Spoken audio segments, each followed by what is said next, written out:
আজই ডাউনলোড করুন আর এনজয় করুন আপনার পছন্দের শো। একবার মেয়েরা সংসার করতে শুরু করলে কখন যে মেয়ে থেকে নারী হয়ে ওঠে বোঝা যায় না।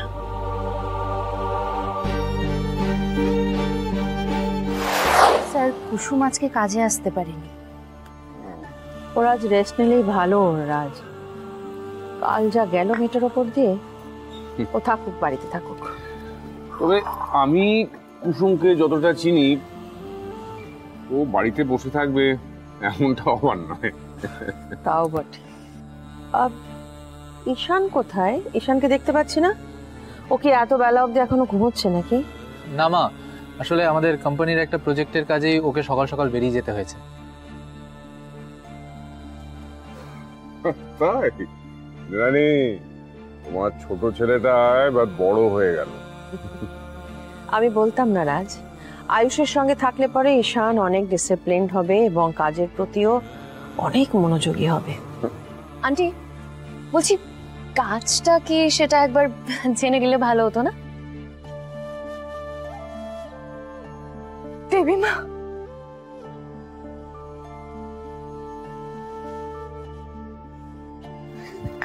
দেবীমা, আরে আরে কুসুম, কি কাণ্ড দেখো, কি হচ্ছে? ওঠো ওঠো ওঠো ওঠো। তোমার হাত কেমন আছে?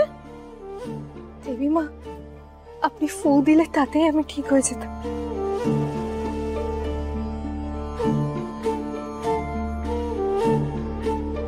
আমার যোগ্যতা নেই দেবীমা যে আপনি রাতে আমার বাড়িতে এসে নিজের হাতে আমাকে মলম লাগিয়ে গেছে।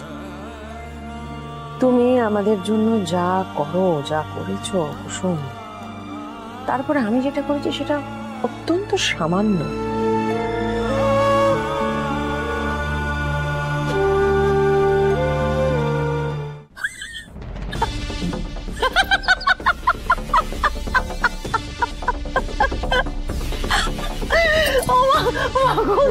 তুমি এভাবে হাসছো কেন? দাদা সরি সরি, এই মেয়েটা না পুরো মাথা তার কেটে গেছে। এই ছোট, কি সব কথা বলছিস তুই?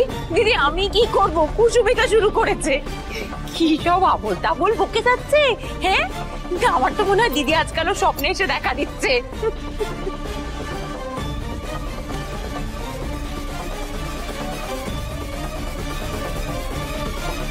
সিরিয়াসলি আন্টি তো খেদে কাজ নেই, তাই ওকে গিয়ে নাকি মলম লাগিয়ে আসবে। হ্যাঁ, আর তোমার তো দেখছি দিনকে দিন দুঃসাহস একেবারে বেড়েই চলেছে। হ্যাঁ, সোজা এসে একেবারে দিদির পায়ে পড়ে গেলে, পায়ে হাত দেওয়া ছুতো করে দিদিকে টাচ করতে চাইছো, তাই তো? সরো এখান থেকে। আর তুমি জানো না যে উনি বাড়ির মালকিন? তুমি এটা সামান্য কাজের মেয়ে, এভাবে যখন তখন ওনাকে টাচ করা যায় না। আর শোনো, তুমি কি দেখতে পাচ্ছ না যে বাড়ির বাকি স্টাফেরা কোথায় গিয়ে দাঁড়িয়ে থাকে? চলো সরো সরো সরো সরো, যাও না, যাও যাও। ছোট, ভুলে যাস না কুসুম এই পরিবারের একজন। দেবীমা, আমাকে ক্ষমা করবেন, আমি আপনাকে না বলে ছুঁয়ে ফেললাম। দাঁড়াও, আমি তোমায় যেতে বলেছি।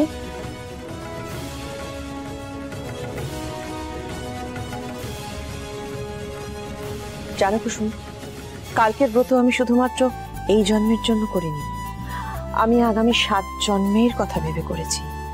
তার কারণ আমি আগামী 7 জন্ম রাজশেখরকে আমার স্বামী হিসেবে চাই। আর আমার এই ব্রত সম্পূর্ণ হয়েছে শুধুমাত্র তোমার জন্য। তুমি নিজের জীবনের পরোয়া না করে, নিজের হাত পুড়ে গেছে তা সত্ত্বেও তুমি আমার শাড়িতে লেগে যাওয়া আগুন নিভিয়েছ, যাতে আমি আমার ব্রত সম্পূর্ণ করতে পারি। কাজেই তোমার সেই ক্ষততে প্রলেপ লাগিয়ে দেওয়াটা, এটা আমার আর একটা পুণ্যের কাজ। আর কালকে আমি দেবীমা হিসেবে বা ইন্দ্রাণী গাঙ্গুলি হিসেবে তোমার ঘরে যাইনি, আমি গিয়েছিলাম একজন কৃতজ্ঞ মানুষ হিসেবে।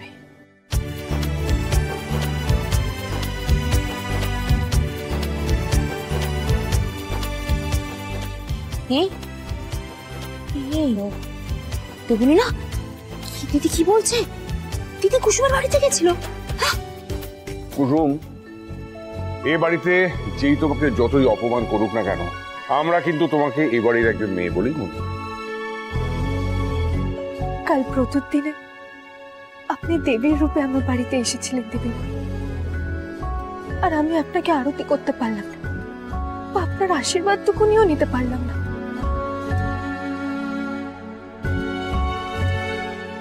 আমার ভগবান আমার দরজা পর্যন্ত এলো, আর আমি এতটাই হতভাগী, ঘুমিয়েছিলাম, জানতেও পারলাম না।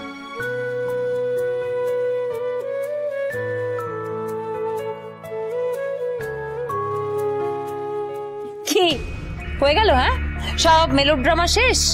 সকাল থেকে উঠে কান্না কাটি, কি ড্রামা পারো বাপরে বাপ।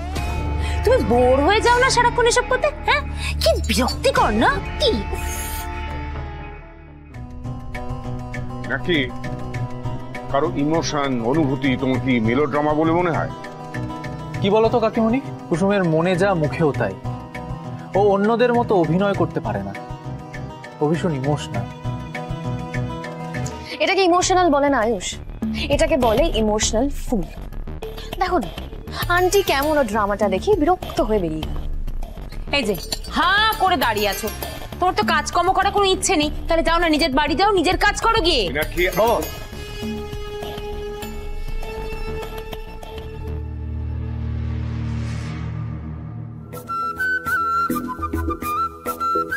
দাঁড়াও,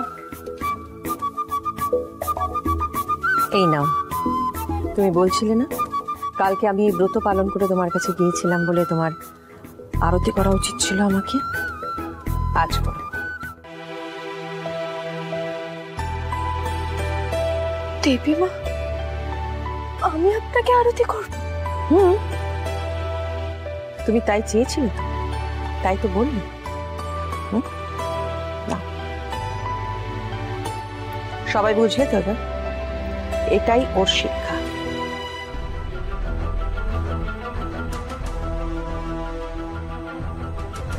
ও জানে যে এই ব্রত যে পালন করে তাকে আরতি করা উচিত। আমাদের অ্যাড শুটের পর থেকেই তোমার মধ্যে একটা পরিবর্তন লক্ষ্য করছি আমি কুসুম।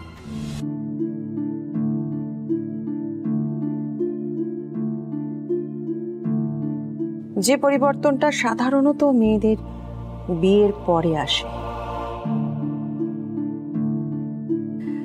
একবার মেয়েরা সংসার করতে শুরু করলে কখন যে মেয়ে থেকে নারী হয়ে ওঠে বোঝা যায় না।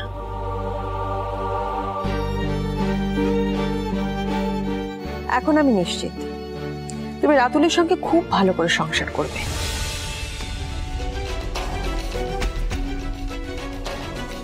তোমার দাম্পত্য জীবন খুব সুখের হোক কুসুম।